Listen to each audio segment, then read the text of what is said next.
Hello दोस्तों, स्वागत है आप सभी का मेरे चैनल में। आज हम शुरू करने वाले हैं अ कपल ऑफ ऑब्लिगेशंस के 10th चैप्टर को। तो विदाउट एनी डिले चलिए शुरू करते हैं आज की स्टोरी। तो स्टोरी की शुरुआत वहीं से होता है जब ड्यूक हेडमेट से पूछ रहे होते हैं कि क्या डेनियल डिनर में शामिल होगा। तब हेडमेट कहती है जी हाँ सर। सर नेट इस अवसर पर डचेस से उनका परिचय कराना चाहते हैं क्योंकि वह जल्द ही वापस आ जाएगा। आगे ड्यूक गैरेज के सामने खड़े होकर सोचता है, हमेशा की तरह बेहद चालाक। पहली बात तो यह कि वे शादी में शामिल नहीं हुआ और अब वह डचेस को डराने धमकाने की योजना बना रहा है। अगर मैं कर सकता तो मैं उसे नज़रअंदाज कर देता। ड्यूक ये सब सोच ही रहा होता है कि डचेस आते हुए कहती है योर ग्रेस। ड्यूक तो डचेस को देखते ही रह जाता है। तब डचेस ड्यूक को होश में लाते हुए कहती है कुछ गड़बड़ है क्या। तब ड्यूक खुद को संभालते हुए कहता है मैं आपको लगभग पहचान ही नहीं पाया डचेस। तब डचेस मुस्कुराकर कहती हैं आपके पास तारीफ करने का एक अनोखा तरीका है और मुझे भी आपसे कुछ कहना है। आपके कपड़े आपकी लुक को और भी निखारते हैं। तब ड्यूक भी हंसते हुए कहता है आपकी तारीफें भी काफ़ी विचित्र है। यह प्रशंसा से अधिक एक टिप्पणी थी। बस इतना ही काफ़ी है, हम चलते हैं। हमें चलना चाहिए अगर हम डिनर के लिए देर नहीं करना चाहते हैं। तभी हमें बताया जाता है कि एस्पार्डेन के ड्यूकडम में मुख्य रूप से 3 समूह हैं। सबसे पहले एस्पार्डेन का आदेश यानी कि द ऑर्डर ऑफ एस्पार्डेन, जिसका नेतृत्व स्वयं ड्यूक लियोनहार्ड एस्पार्डेन कर रहे हैं। दूसरा सफ़ेद टावर, टावर के मास्टर सिरीन के नेतृत्व में जादूगर का समूह। और तीसरा क्रूटर्स, ड्यूक के चाचा नेट वैन एस्पार्डेन के नियंत्रण में चलने वाली एक सभा है।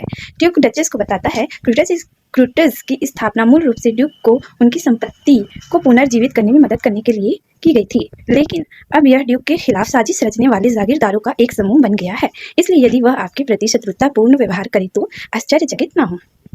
मुझे शक है कि वह तुम्हारे प्रति दयालु होगा क्योंकि तुम मेरी पत्नी हो और प्रेशर की संतान हो।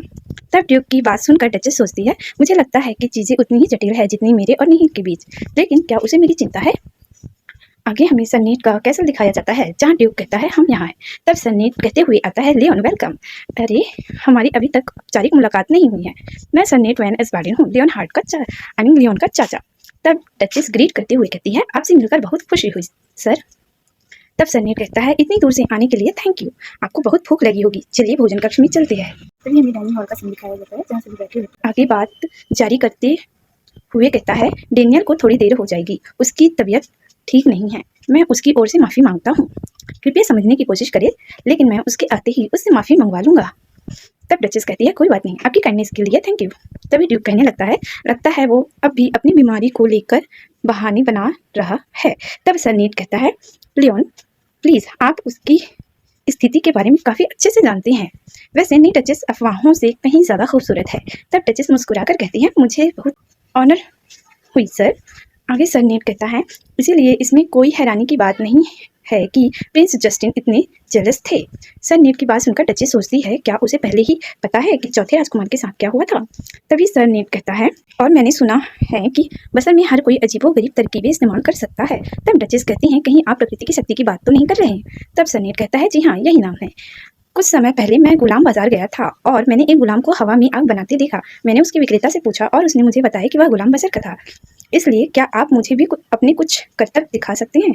तब डचेस गुस्से में सोचती हैं तो उसने न केवल चालबाजी के तौर पर बसर की पवित्र शक्ति को कम आंका, बल्कि उसने मेरे सामने राजकुमारी के सामने बसर के एक गुलाम का जिक्र करने की हिम्मत की। तभी ड्यूक गुस्से में कहता है आप। तभी डेनियल आते हुए कहता है पिताजी प्लीज़, अगर आप करतब देखना चाहते हैं तो आप मुझसे पूछ सकते हैं। तब डेनियल फायर बटरफ्लाइज बनाते हुए कहता है इसके बारे में क्या ख्याल है। तब सरनेट कहता है डेनियल।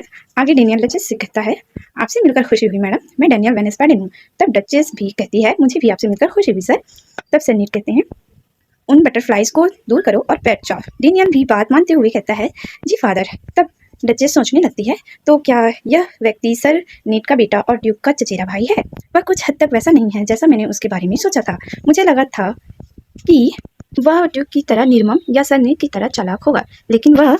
तभी डेनियल मुस्कुराते हुए कहता है आप दोनों एक खूबसूरत जोड़ी बनाती हैं। मुझे लगता है महल में बसंत आ गया है। तब ड्यूक कहता है अपनी बकवास बंद करो और बस अपना खाना खाओ। तब डेनियल मुस्कुराते हुए ड्यूक को चिढ़ाते हुए कहता है मुझे लगता है कि तुम मुझे देखकर खुश नहीं हो, लेकिन आपको देखकर मुझे बहुत ही खुशी हुई। देखिए मैडम, वह हमेशा शादी के विषय का विरोध करता है, लेकिन मैंने किले में हाल ही में हुई घटनाओं के बारे में जो सुना है, आप वाकई असाधारण हैं। इतनी राहत, यहाँ जीवित रहने के लिए आपको इसी तरह के साहसी स्वभाव की आवश्यकता होगी। तभी ड्यूक अचानक से खड़ी होकर कहता है, मैंने आज तक कभी किसी ऐसे डिनर में भाग नहीं लिया जहां मेजबान जानबूझकर मेहमानों को अपमानित करने की कोशिश करता हो। तब डेनियल कहता है, लियोन तुम परेशान हो। तब सर नेट कहता है, मैं डेनियल की ओर से माफ़ी चाहता हूँ। तब ड्यूक गुस्से में कहता है, मुझे तुम्हारी अर्थहीन माफ़ी की ज़रूरत नहीं है, क्योंकि मैं अब जा रहा हूँ। नकली की मुस्कुराहट बनाते हुए सर कहता है, सिर्फ इसलिए आपा खो बैठे क्योंकि उसने डचेस को सलाह दी थी, जो निश्चित रूप से इस स्थिति से तालमेल बिठाने के लिए संघर्ष कर रही होंगी। एक निम्न वंश के लिए आश्चर्य की बात नहीं। तब डचेस चौंक कर कहती है, क्या वह किस बारे में बात कर रहा है? एक नीच वंश? तभी ड्यूक गुस्से को दबाते हुए कहता है, क्या आप उन जानवरों की वंश परंपरा की बात कर रहे हैं जो सत्ता के लिए अपने ही रिश्तेदारों को मार डालते हैं? सर नेट की चेहरा तो बन ही जाता है। ड्यूक कहता है, मुझे अब यहाँ और रुकने का कोई उद्देश्य नहीं दिखता। मेरे चाचा मेहमान नवाजी करने की स्थिति में नहीं लगते। क्या अब हम चले डचेस? तो दोस्तों आज की स्टोरी यहीं एंड होती है। आगे क्या होगा हम जानेंगे नेक्स्ट चैप्टर में। तब तक के लिए tata bye bye, stay tuned.